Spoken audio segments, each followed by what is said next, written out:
Register for our blog and join the Progressive Army.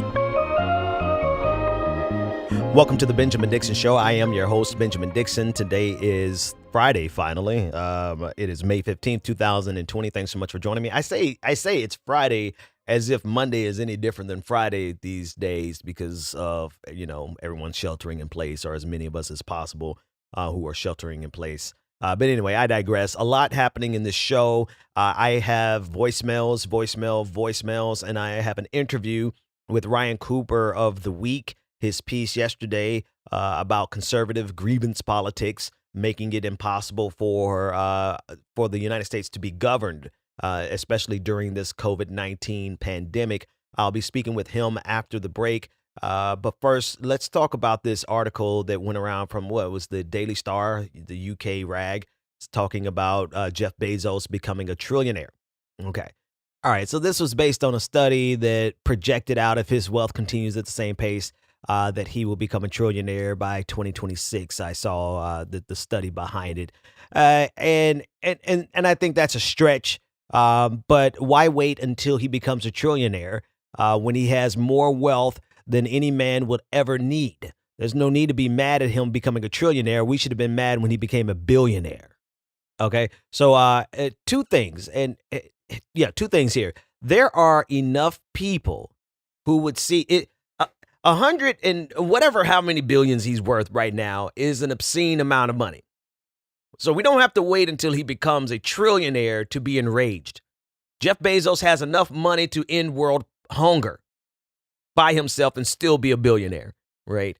And that just speaks to the nature of wealth on this planet, quite frankly, because the evil billionaires are not just in America. It is the hoarding of wealth when those resources could be used to help the common good. And yet people decide, well, now that's just not a thing that I'm going to do. So there's ample reason to be just as infuriated by his $145 billion net worth today as it would be to be infuriated by him becoming a trillionaire. The harm is done now. The neglect of his employees is happening now, right? The lack of PPE for his employees, all of that is happening now. So, and I guess maybe the thing is we need some type of other, we become so desensitized to the obscene wealth that we need to ratchet it up and be upset about him being a trillionaire. No, the offense has happened. It is happening now. The wealth is being hoarded now by billionaires all across this globe, and something has to be done about it now because people are dying now. You understand what I'm saying? And so while people are making statements, the sycophantic bootlicking statement of why are you worried about the billionaires' money? They got their coin, they got their bag. It's because in order to get that wealth, they have sacrificed labor. Case in point is Jeff Bezos and the fact that workers have had to go on strike just to get some personal protective equipment to survive and not get sick with COVID-19. Whereas Jeff Bezos, worth $145 billion, could take his rounding error and use it to make sure that every one of his employees has the PPE that they need. But somebody in Amazon, even if he didn't take his personal wealth, Amazon is worth $1 trillion. Somebody in Amazon has done a cost-benefit analysis, and they've looked at the numbers, and they said, you know what? It will cost us more to provide all of our hundreds of thousands of employees with PPE than it would cost us to lose about, 200 or 300 employees, right? It's more affordable for us to pay for the death of 200 or 300 employees than it is. Otherwise, they would do it. Otherwise, they have no reason not to do it to secure their workforce, but they've done some kind of analysis. And at this point, they're willing to roll the dice and let people die versus spend the money. All right, that's number one. Number two, what's going to be more difficult for us to handle than just a bunch of billionaires is the layer of protection that they get from billionaire stan culture. All the people who swarm around the idea that maybe one day they'll be a billionaire, when in reality, they probably will never even be a millionaire. But yet, there's a stan culture. There's this idolatry, really is what it is. I know that's a religious term, but it quite literally captures it. They idolize these billionaires because they want those lifestyles. And so nothing that these people do or nothing that they don't do, right? For example, again, just to make the point clear, the fact that Jeff Bezos is not even taking care of his own employees by using his pocket lint change to provide them with PPE, none of that bothers them. What bothers them is when people criticize billionaires. I'm telling you, something that theorists could not have foreseen was the fact that a good portion of the proletariat would look at billionaires and worship them because they think in their mind one day they will become a billionaire. And not only that, but also the celebrity culture that is attached to not just superstars and musicians and rock stars, but to business people, right? This idea, it has seeped down into our general culture, our general population, where people don't want to just be a businessman. They want to be a businessman, right? And so now you have a whole generation of people, or a percentage of this generation, who look with admiration towards billionaires because they think they can aspire if they just aspire hard enough, if they just work hard enough, if they just flip their CDs hard enough. Right? If they sell enough CDs out of their trunk, or if they get enough streams, let me bring it up a whole, 20 years. If they get enough streams and downloads, or if they go viral, or if they could just do the funniest video they could come up with, and they could put on the best skit they can on TikTok, that they will someday become a billionaire. In reality, they won't even become a thousandaire from this crap that they have us chasing our tails with. But that layer of protection really is what keeps class solidarity so distant, because you have a large group of people who think because they can, like, for example, they can go grab their entire paycheck and go to the club and make it rain, right? And they feel rich in that moment, knowing good and damn well their bank is going to go into the overdraft. Or the yacht rental culture. Right? People who friends chipped in and they rented a yacht and they went out on a yacht and they spent all their money on a yacht and a couple of bottles, and now they're taking their Instagram photos on that. Because of that type of mentality and that culture, it's not just the Jeff Bezos of the world that we're going to have to confront. It's that mentality, that idolatry, that admiration for wealth, that thought in their mind that if they just aspire, if they wish hard enough, that one day they will be rich. Because I'm telling you, it's not just Jeff Bezos's security detail that's protecting him. It is a culture of sycophant, aspiring billionaires who, at the end of the day, their accounts are in the overdraft, just like most everybody else in the working class.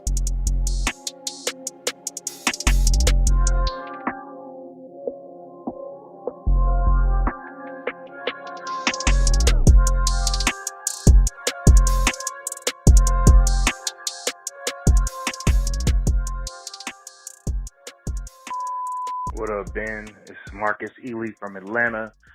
Double salute, bro. All my skin folk ain't kinfolk, but shoot, you is. Appreciate the work you do. Anyways, I want to specifically talk to the white leftists right now that have been calling for general strikes and strikes in general for the longest time.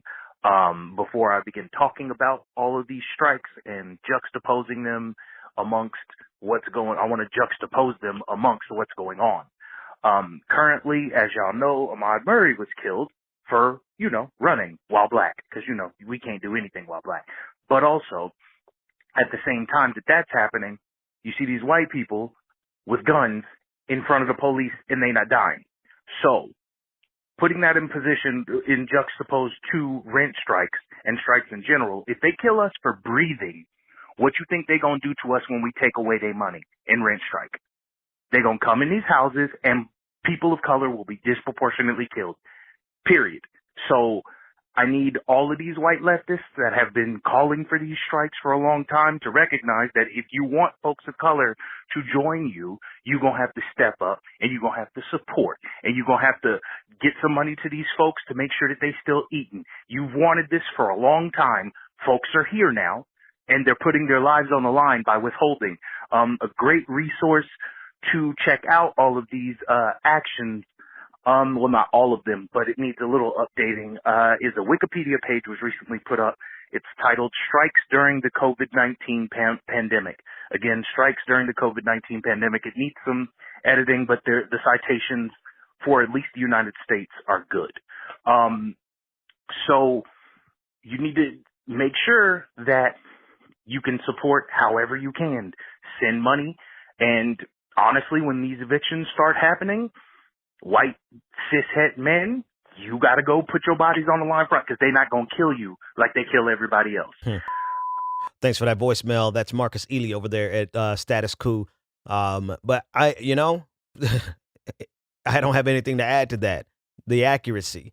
And this is why I'm very particular about what I call for, because I know the ramifications, especially when it is easy for those of us in positions of privilege, like I'm in a privileged position to be able to make my money from home, right?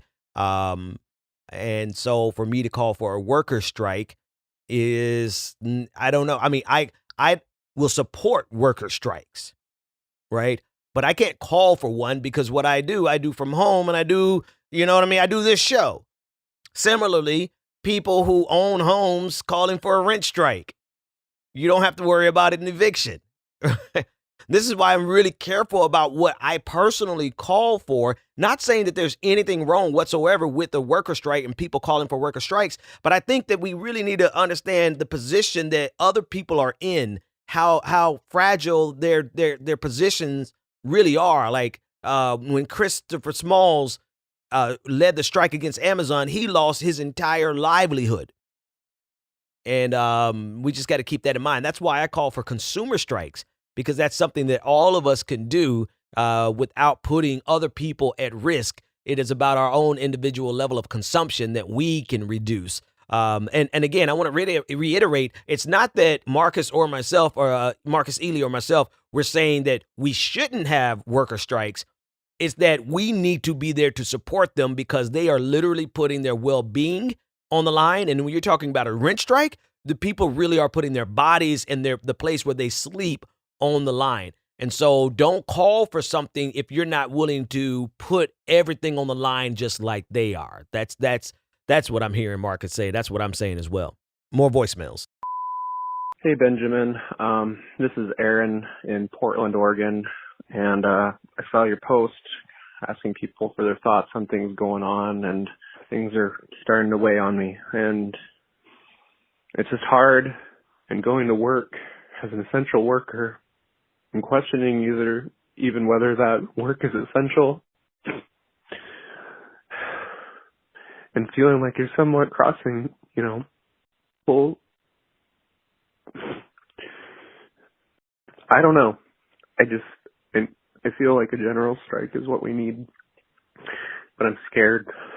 I'm scared of taking that step and not going to work, or, I don't know. It weighs on me just being out in the public and not being able to stay home. And then I feel stretched thin. You see all this shit happening. You see black men getting gunned down. I mean, that's always happened, but to see it happen during this time when people should be home, when people should be taking care of one another, just blatant hypocrisy of treatment between white people and black people. And I don't know how you maintain your composure. I don't know. I just know it needs to stop. We're reaching that boiling point. I can feel it. I'm a lot like you. I just kind of think out loud, and this is just what this has been, an opportunity. So even if this doesn't make it on air, man, just thanks for the opportunity to voice my thoughts and kind of put them out there. It's hard, and I'm going to keep working, keep fighting, but yeah, it's hard. You take care. Thanks for that voicemail. I actually got that voicemail last week, and we ran out of time. We had so many voicemails, but I wanted to make sure to get that one in there. And that just shows you that's the dynamics of what we're dealing with now. We're dealing with people of all races, ethnicities, cultures, backgrounds who are being forced out into this pandemic to work because people are claiming that they're essential workers, when in reality, they define essential as someone who can make me money. And you juxtapose that with all of the killing. I mean, that was a perfect segue from Marcus's voicemail, because I think that really captures, those two voicemails capture what we're going through. All right, let's do this patron party. And after the patron party, I'm interviewing Ryan Cooper. Go to www.patreon.com/the BPD show and support the Benjamin Dixon Here Show. we go. At this point in every single episode, I'd like to take a minute to thank our newest patrons, without whom this show is entirely impossible. Welcome aboard to Danielle Day. Thank you for becoming a patron. Hayu Janimo, thank you for becoming a patron. Elliot Nelson, thank you for becoming a patron. And Rick Massel, thank you for becoming a patron. Very special welcome to Jesse H. James. Thank you for becoming a patron. And last but certainly not least, a patron that I inadvertently overlooked, Adrian Universe. This patron party is for you. I see you nodding. Everybody. Come on. Everybody just pop your head. You too can become a part of this prestigious and prodigious patron family by going to patreon.com/the BPD show, where you get twice the content, full interviews, unedited, unfiltered, and none of the advertisements like you're going to hear right about here.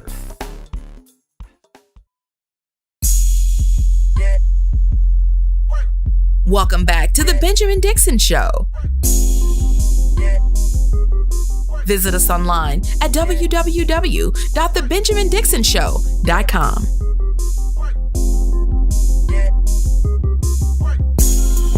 Welcome back, everybody.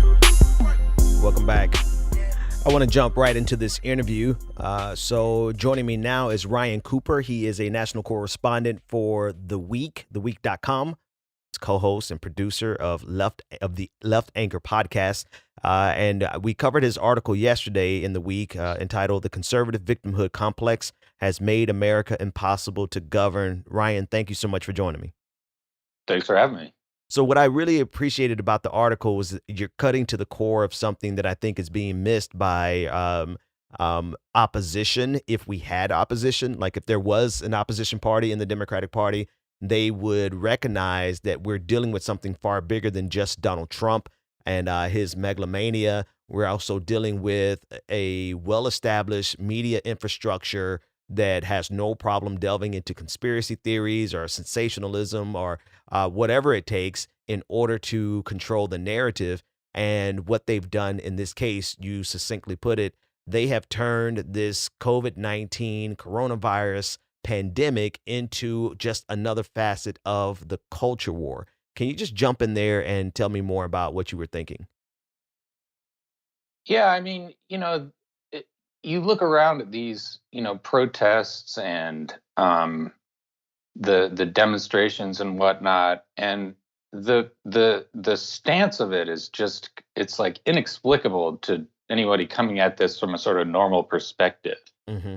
They're acting as though the shutdown is something that liberals are just sort of doing for fun, Right. that it's just, we just love making people stay at home and not see their families and stuff. Right. And it's just not the case. It's like we're trying to fight the worst pandemic in a century. Right.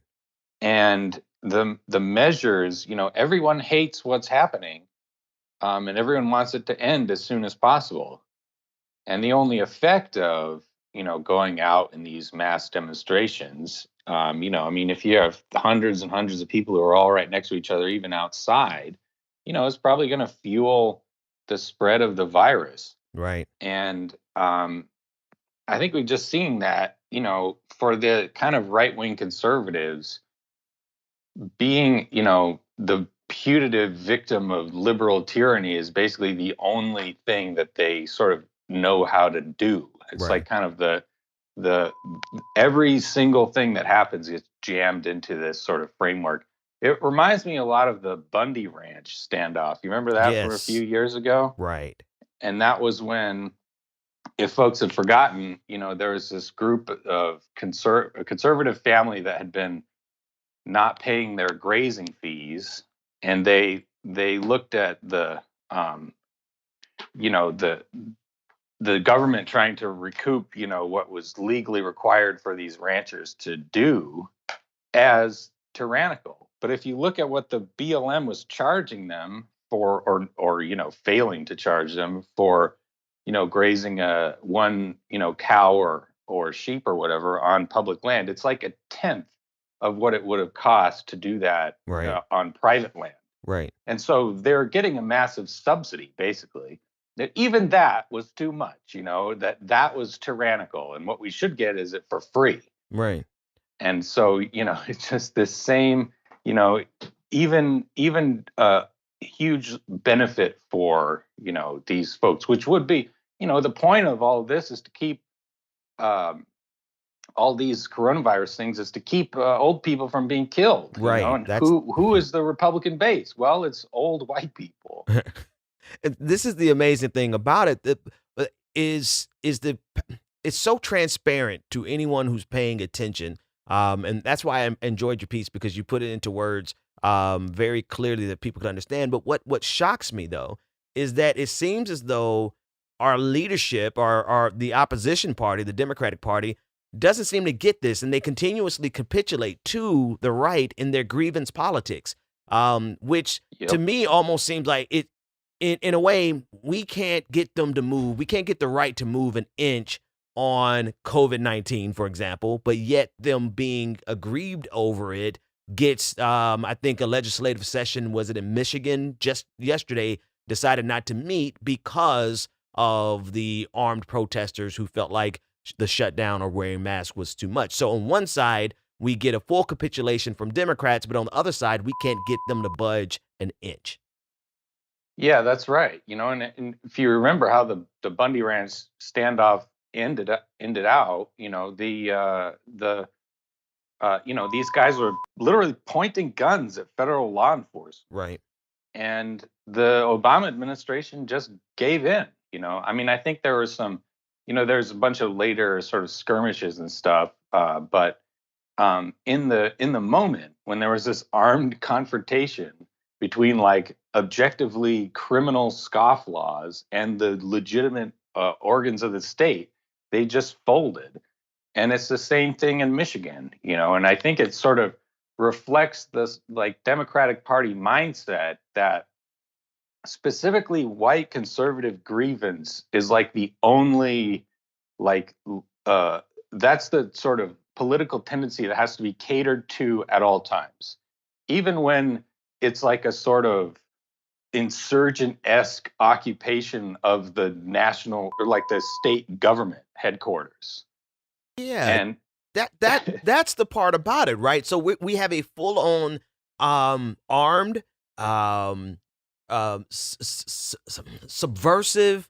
I mean, it literally, the language of revolution, sedition. I mean, we really are moving into a place where white conservatives have the free reign to move in a way that if we even hint on the left, historically, not only on the left, just the left, but also black leftists, right? Black people in general.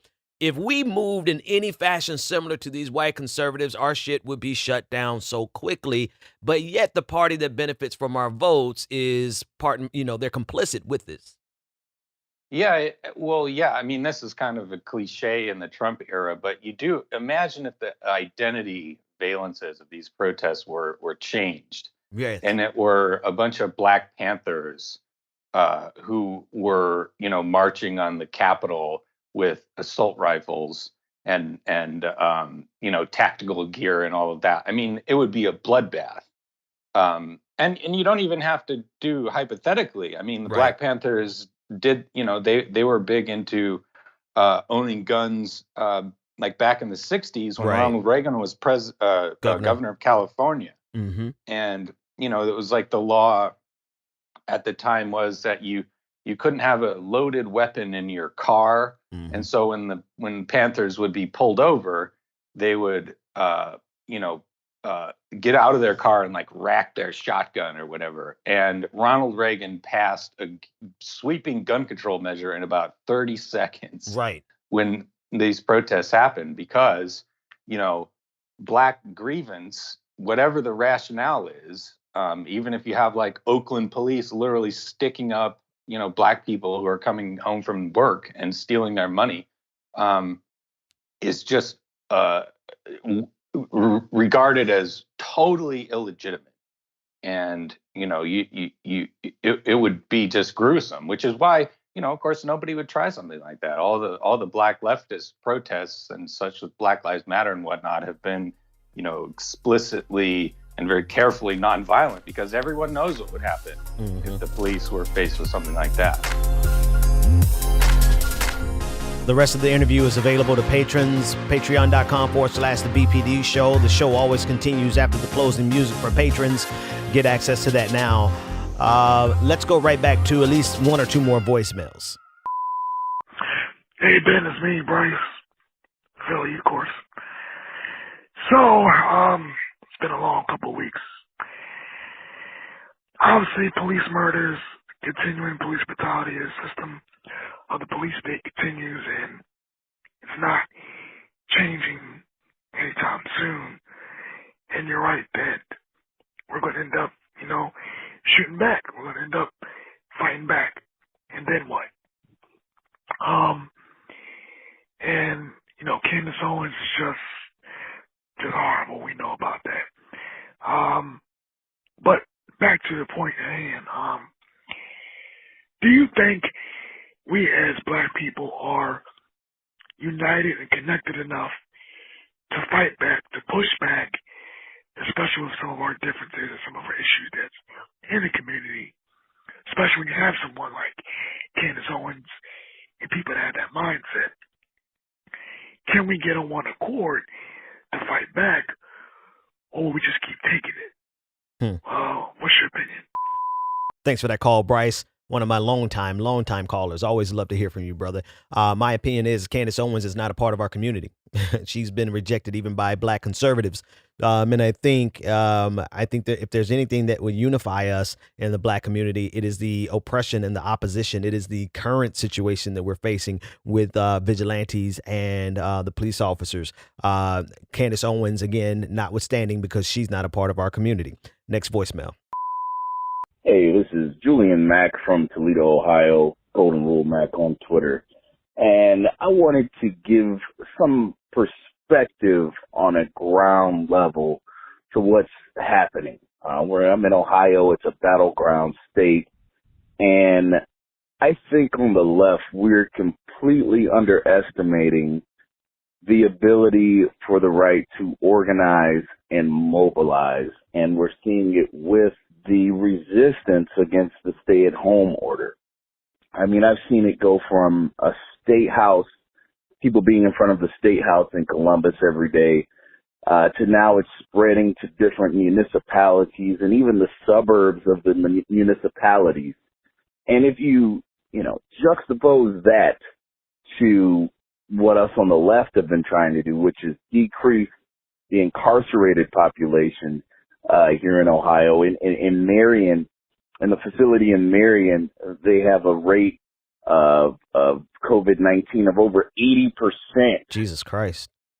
And so we've been trying to get the governor to decrease the incarcerated population, and we're really struggling with that. Meanwhile, the demands of these conservatives and those on the right wing to put their life on the line for the sake of capitalism is really seems like it's making some headway. And when you put that in comparison to us on the left are still licking our wounds from Bernie Sanders losing, and Yep. Meanwhile, on the right, it seems like they're getting stronger and stronger.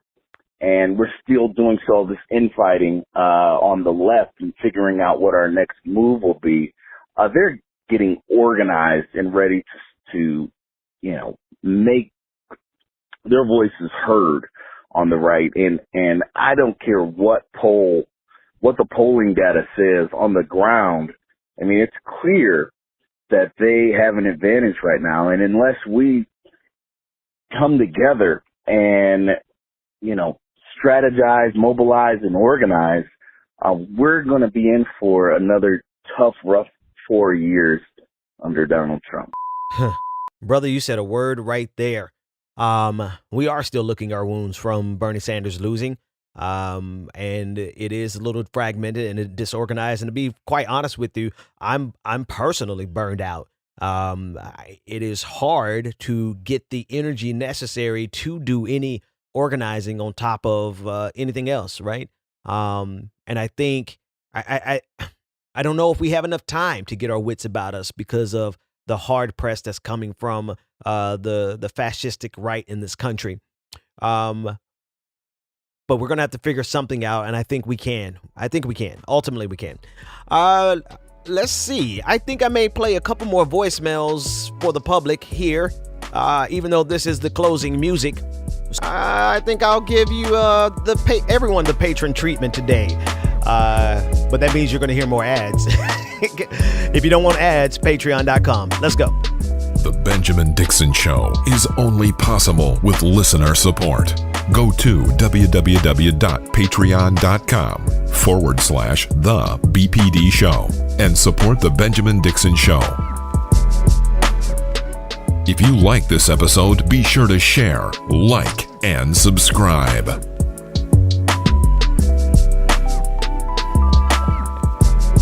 All right, we're going to keep it going. Everybody's a patron today.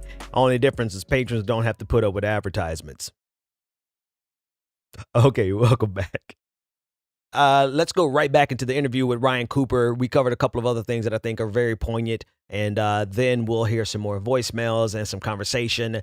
Let's listen in. Carefully nonviolent, because everyone knows what would happen if the police were faced with something like that. I mean, we've seen what happens when protesters come out with just nothing more than their bodies, right? We've seen the pictures and the photos. So we have there's an asymmetrical fight in terms of how white grievance is perceived and accepted by both parties. And now it has seeped down into this, into COVID-19, the culture wars. Yesterday on the show, I discussed how all they really had to do to get this ball rolling was to wrap it in the culture wars. And now it has become almost a statement of faith. I think you were going into to speak against this, or if you wear a mask, you're a coward, or if you if you want to be a real American, then you reject this idea. It's to the level of absurdity, but with real tangible results in terms of the spread of this virus. And so talk a little bit more just in terms of the governance, like what are they to do in this kind of scenario when these people are literally going to get more people killed, but yet our government continues to roll over for them?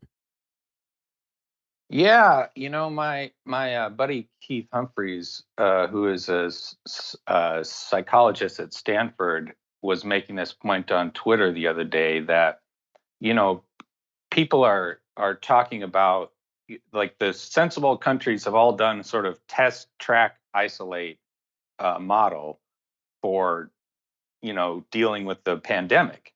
It's what they've done in Germany and in South Korea and in Greece and all the countries that have been, relatively successful to varying degrees in controlling things. But, so far we sort of focused, I think, on the technical aspects of that. Like, you need a big, efficient bureaucracy of people who are, like, tracking people's movements and such. And, it's pretty hard to imagine the federal government in the best of times being able to do something like that successfully. And now is not the best of times. But even that aside, Keith makes the point, and I think it's correct, that culturally we couldn't pull that off either, because, you're talking about, surveillance, basically, of people who, to find out who is infected and then who they have been in contact with. And then if they're, whoever's been exposed, then they all get taken to basically like an internment camp, sort of, just like a sort of dormitory, where you just sit in like a small space for 2 weeks to make sure that you are isolated, alone, and away from your family so that you don't infect your family. That's the point of it. And it is an infringement of liberty, of course, because, you're literally being sort of put in jail, a very soft kind of jail that's temporary. and it's not a punishment, but it's just to protect the population. But you can just, conservatives would never go along with something like this. Whatever the justification was, even though it is to protect their own lives. Right. And the lives I of mean, their families. The screaming outrage would be, you would have to have a sort of martial law probably to actually make this happen. And there's just absolutely, aside from the like force that would be required, there's just absolutely no sign that even in democratic states that there is any sort of willingness to deploy that amount of leverage, and people would just give up instead. It's like we can't possibly handle it. And so it's just out of the question. It's not going to happen. Which comes to something that I talk about all the time on the show now in this COVID-19 era, how it seems as though America is uniquely designed to be the most susceptible to this virus.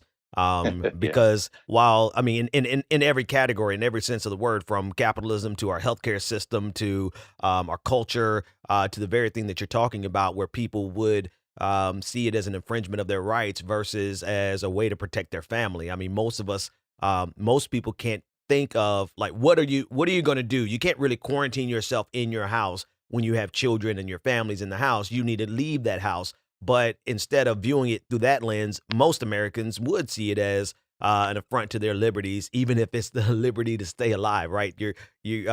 But in that sense, though, America is uniquely fit to be hit the worst by this.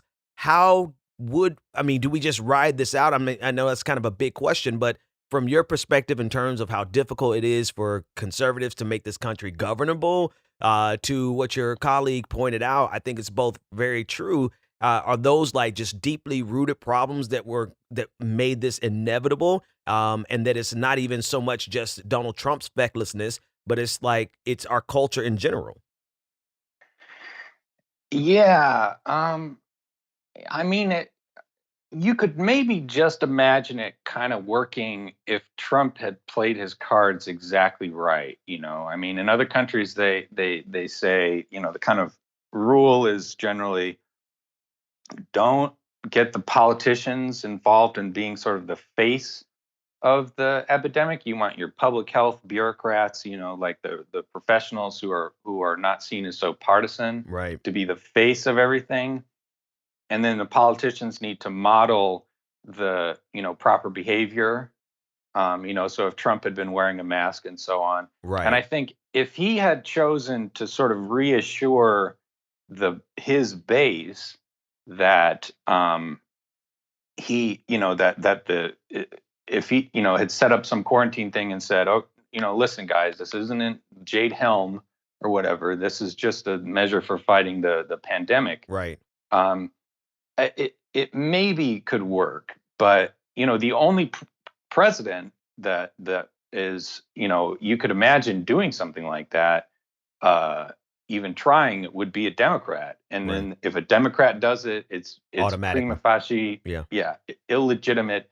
And so, the only future I can imagine is that this thing is just going to keep bumping along at 10 to 30,000 new cases a day, and 1 to 2,000 deaths a day, until someone comes up with a vaccine. Yeah, and which could take a year or more. And even if they do, there's a significant pocket of I saw a poll in the Boston Globe that 23% of people would be resistant to taking a coronavirus vaccine. Yeah. And not all conservatives, but a lot of them. And so that, there's another, it's like, oh, great. Now we have to hire the army to go door to door and with dart guns or whatever, and like don't say snipe shit. people. You say stuff like that, and then these guys. It's hilarious how it is a political tool, and you outline that in your piece, that they use this grievance politics as a political tool. But then, can you imagine if we actually gave them something to be aggrieved over. I mean, going door to door with the military to do anything would quickly devolve into, they already planned the second Civil War. I think that was early in Donald Trump's administration. So who knows where that would go. Ryan Cooper, national correspondent for The Week, co-host and producer of the podcast Left Anchor. Thanks so much for joining me, and thanks for that piece that you did. The conservative victimhood complex has made America impossible to govern. Thanks so much for coming on. Yeah, thanks for having me. My pleasure.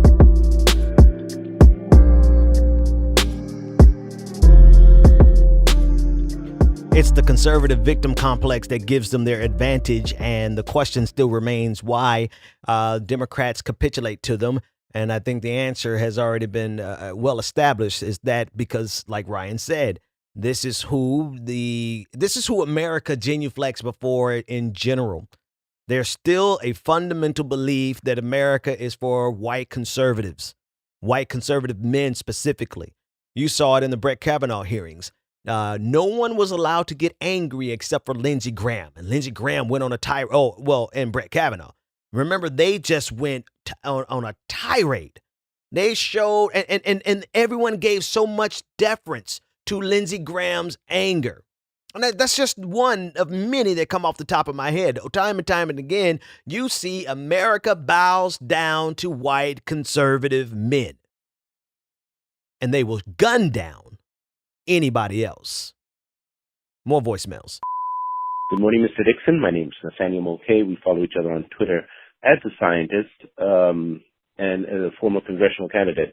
I have to say, I think one of the critical things for reopening, which many states, predominantly the red states, are pushing, is to have extensive testing done.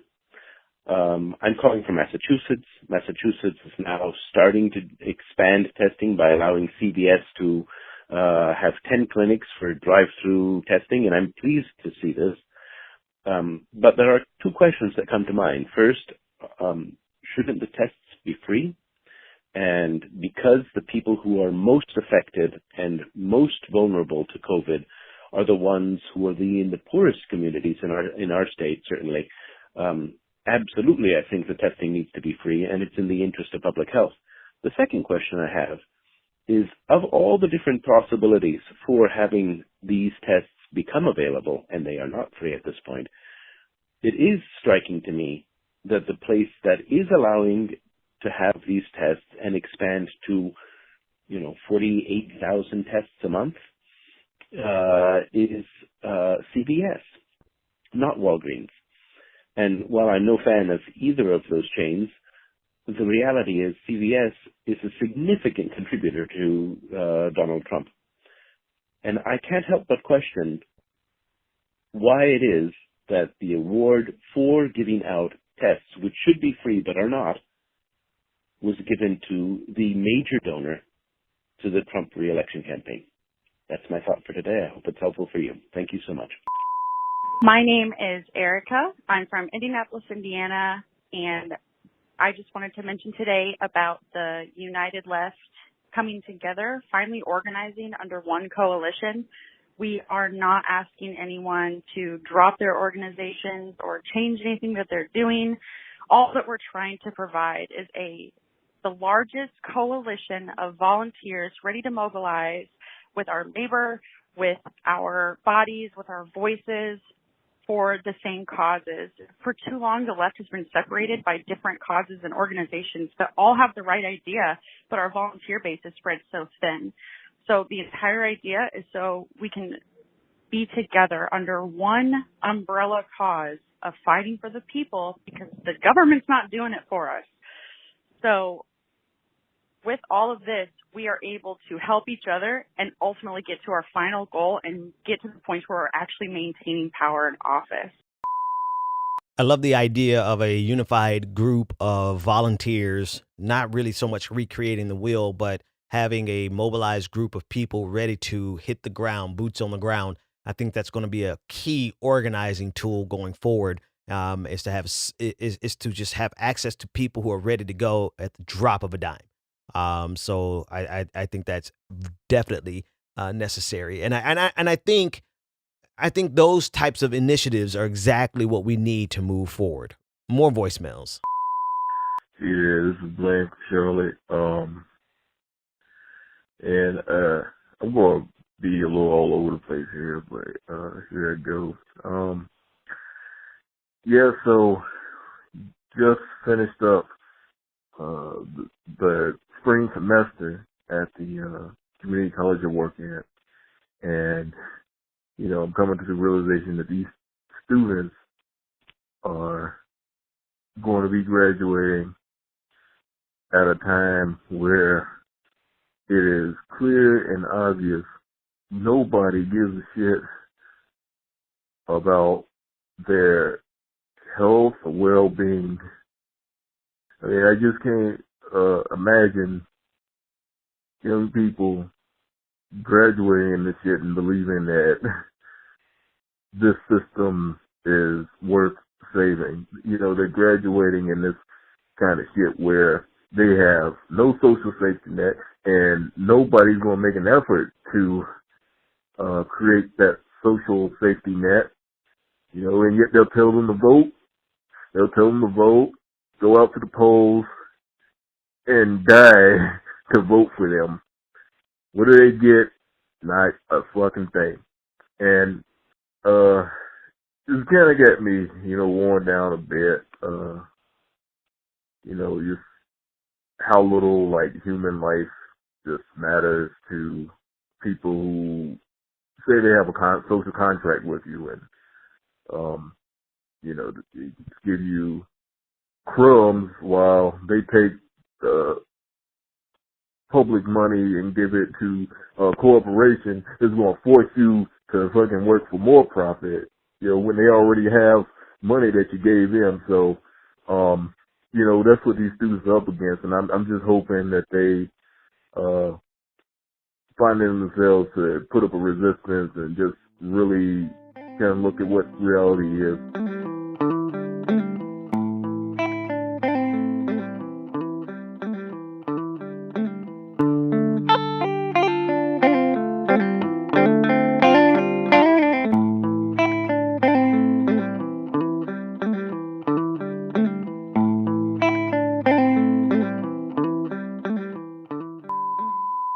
Hi, Ben. My name is Dr. Salam Alamashi, and I'm from Trenton, New Jersey.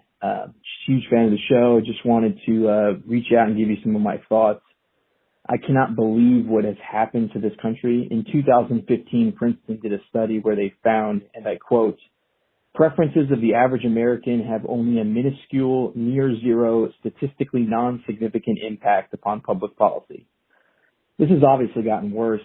I've lost count of how many bailout bills Congress has passed and how many trillions the Fed has spent of Americans' money to bail out multinational corporations with zero loyalty to America. Meanwhile, we are now at a time where over 30 million people are out of work. The average American can't even get UBI, Medicare for all, or even a guarantee that testing, treatments, and a vaccine for COVID will be free at point of service. We can't even get the caucus of the Democratic Party, who controls the House, to even propose these bills, much less vote to support them. The truth is the federal government no longer represents the American people. We have to collectively wake up to the reality that the oligarchy is waging war on its citizens in order to protect their financial interests. In my opinion, the first and most important battle for us is to destroy the facade that the two-party duopoly is tangibly different. I believe this should be the singular issue we focus on. Why? Because the oligarchy and the corporate media isn't going to do it for us. There needs to be a collective awakening on the right, left, progressives, libertarians, and anybody who's not the 1%, that we now live in a one-party system controlled by the corporate class. It is literally us versus them. Any messaging that distracts from this, voting for the lesser of two evils, Biden is better than Trump is better than Biden, should be actively fought against. We have to come to a collective understanding that propping up perceived differences, however small and in my opinion truly irrelevant they are, is how the oligarchy maintains the status quo. The truth is, until we expose this one-party system and move to change it, no matter who's in power, your life as an average American will not be significantly positively impacted. And in both cases, Democrats and Republicans, it will be significantly negatively impacted. Without a collective and organized movement to shed light on the one-party system, I believe we can never really hope to achieve meaningful change. Thank you very much. Hey, Mr. Dixon, this is Virginia, near Seattle, in an island full of very rich, very complacent white people. And what is on my mind today? What is on my mind is that I don't understand how anybody thinks anything is going to change when we keep doing the same thing over and over again. I'm 62. I am a grandmother. I am from the era when we used to have such humongous protests that nobody could get to work, nobody could get anywhere, everything stopped. Thousands of cops having to try and, rein us in. And it was a whole nother era. Now all these people want to do is get a permit, march around where they were told to go, and then go home. That's not going to work. It hasn't been working. I don't understand how anybody thinks it's going to work. And guess what? Both parties are absolutely frantic over, profit and Wall Street and, same old, same old. So much so that they're willing to let 1 million people drop dead to get everybody back to work.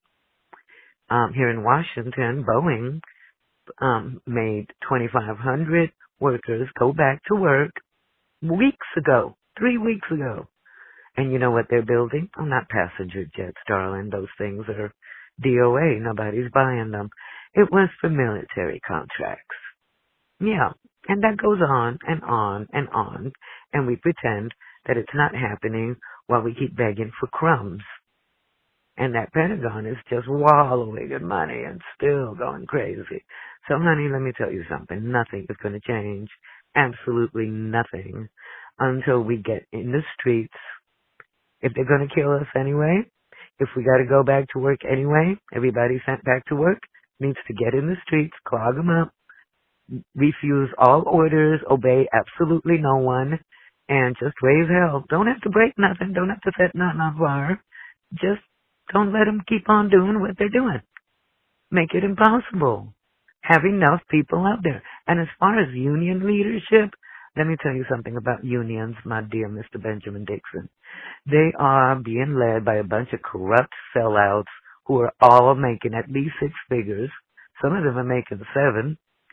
And doing absolutely nothing to get workers respected. Absolutely nothing. They got theirs, in other words, and we're on our own. So please do everything you can to help people organize a nationwide strike on June 1st and, save lives.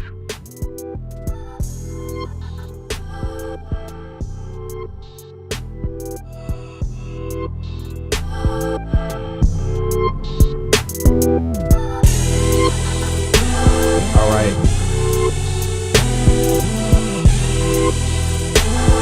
Yep. All right. So 857-600-0518, 857-600-0518 is the number. You can leave a voicemail day or night. It doesn't matter. And I will get it in whatever show I can get it in. I get those notifications and I will incorporate them as much as I can. Thank you for sharing your voice. Your voices are important in this. And like one of the callers said, it's just good to be able to be heard. That's why I honestly just started this show years ago. I started it because I needed to get stuff off my chest, and it just evolved and grew into this. But I digress. I want to say this. A lot of people are discouraged, not only because of the state of the progressive movement, the state of leftism in this country, but quite honestly because how blatant capitalism is right now, how blatant they are with disregard for human life. They have no regard for doing anything to even take care of the people who generate the wealth for them. It is a sadistic death cult that we are surrounded by. And we are given the choice between embracing the full death cult that is the Republican Party or the party that is just going to be like, okay, let's see if we can make death a little more palatable, right? As my friend Brandon Sutton said years ago, He said that the Democratic Party, or the Republican Party, they just relish in the excesses of capitalism. The Democratic tries to moderate the excesses of capitalism, neither one doing anything to address the fundamental problem underneath, which is the exploitation. And now we see that exploitation on full display, right? We see that exploitation on full display because we are seeing the Republican Party, we are seeing the Democratic Party do nothing about the Republican Party's full-on push to get people back out into this pandemic. And people are dying. People are dying. We're at 85,000 deaths. 85,000 deaths in 2 months, and yet capitalism doesn't have it has no regard for its own safety, for its own endurance, for its own sustainability. It will burn through people faster than people can be born, all in the name of quarterly profit margins. And I keep using that phrase over and over again on this show because that is where the obsession lies. The obsession, the CEO mandate is to make sure that next quarterly profit margin is something that the shareholders can be excited about. There's always a push for more and more and more profit, and it's based on the quarter. And so they will sit by literally and watch people die for the sake of making sure that they hit that quarterly profit margin. And people try to give some type of nobility and some type of deference to them, to capitalists, to CEOs of corporations and the boards of corporations, as though they couldn't possibly be this nefarious. In other words, sometimes we give the benefit of the doubt to people because we are not that evil. Because we are not that evil, it's hard for us to imagine how evil these people are. But I can tell you firsthand, not only are these capitalists evil, you got some progressives who are just downright evil, grifting in this moment. But that's a whole different conversation. I just want to assure you, however malevolent you think these people can be, they are. And they will sit back and watch this country be leveled to the ground. They will collect their billions of dollars and they will take it overseas and continue their exploitation over there. Period. There is no loyalty to this country. There's no loyalty to humanity. There's no loyalty to anything other than the dollar. And they are making that painfully clear in this pandemic. But there's another thing that has become extremely transparent and clear to me during this pandemic is that we control our personal destinies. And collectively, we control the destinies of, if no one else, no other group, the consumer. We control how much we have to consume. And that is what they fear more than anything else. I've been wanting to and thinking about and talking about a mass consumer strike, and I know how difficult that is. I know how hard it is to get people to stop buying their gadgets and to stop buying their toys. But in this quarantine that we're in, the thing that you should see the most is how much more freedom you have when you are not giving this system every single dime that you have. It is designed to consume off of every inch, every part of your life, every microscopic part of your life. They are there to take your money. They are there to consume ultimately what is your labor. Because as you need more money, you go out and work more and try to create more wealth for yourself. They are there to consume your labor as well as your revenues, your wealth. And so if there's nothing else that we can control that they fear the most, they don't fear our guns because they have more guns. They don't fear our words because they are the masters of propaganda. What they fear more than anything else is our ability to not buy their widgets and their toys, and to spend all of our money living a lifestyle that does nothing but exploit us. That's what they fear. And that's what you have control over. So if you feel discouraged, you feel like you can't get anything done, just keep in mind, you control what you consume. Keep your money and stop giving it to the capitalists. We'll talk again soon. Take care, everybody.